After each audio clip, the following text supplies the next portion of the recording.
Good morning student. आज engineering क्षेत्रों में कोई भी माप लेते हैं तो अब तक शिक्षण संस्थानों में हम केवल छोटा से छोटा माप मिलीमीटर और हाफ मिलीमीटर तक लेते आए हैं, लेकिन इंजीनियरिंग क्षेत्र में ये माप पर्याप्त नहीं होते। माप पर्याप्त नहीं होते, इसलिए हम इंजीनियरिंग क्षेत्र में इससे भी सूक्ष्मता में माप लेना चाहते हैं और सूक्ष्मता में माप लेने के लिए हम एक सूक्ष्म मापी औजार का प्रयोग करते हैं, जो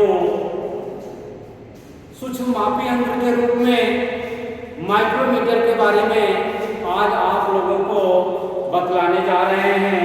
तो माइक्रोमीटर क्या होता है?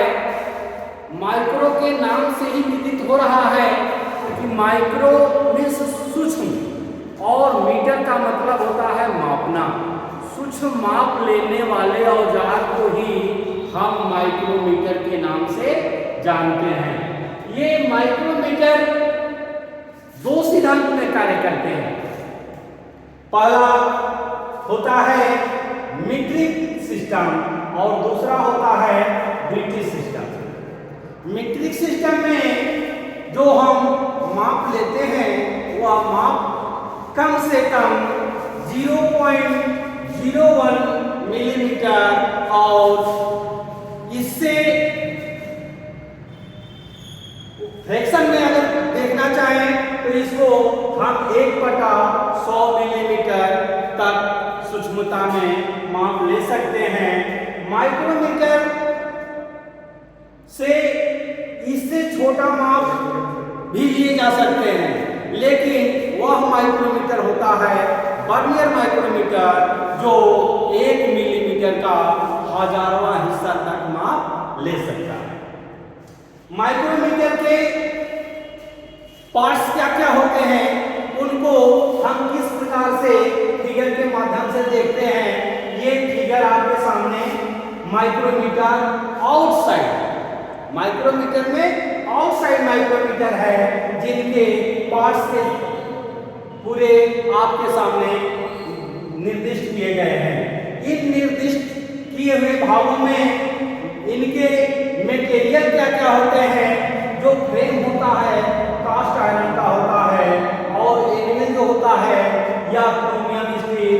शेष इनके सभी पार्ट्स क्रोमियम स्टील से बने होते हैं। क्रोमियम स्टील में विशेषता क्या होती है? इन पे जंग नहीं लगते। ये मटेरियल हर समय अपनी यथावत को बरकरार रखता है।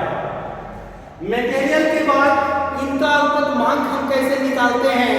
ये अल्पतमांक के लिए सबसे पहले हम इनमें देखते हैं कि ये जो स्लीव वाला भाग है, स्लीव पे एक बीचों बीच मेन लंबी लाइन होती है।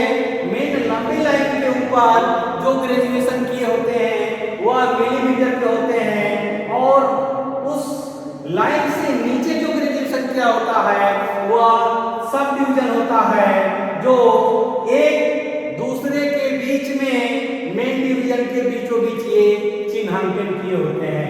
तो मेन डिवीजन के एक खाने का मान 1 मिलीमीटर होता है और सब डिवीजन के एक खाने का मान 0.5 मिलीमीटर या 1 मिलीमीटर का आधा हिस्सा होता है।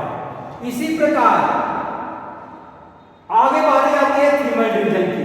थिम्बल डिवीजन के बाइबल घेरे पे 0 से लेकर के 50 ग्रेजुएशन किए होते हैं, चिन्हांकन किए होते हैं। ये 50 चिन्हांकन जब पूरे एक राउंड करता है तो एक सब डिवीजन की दूरी आगे और पीछे मूवमेंट करता है। तो इनका अल्पतमांक हम निकालना चाहेंगे तो इस जो थिम्बल के 0 और 1 के बीच में जो दूरी होती है वही इनका अल्पतमांक या थिम्बल डिवीजन के एक खाने का मान होता है।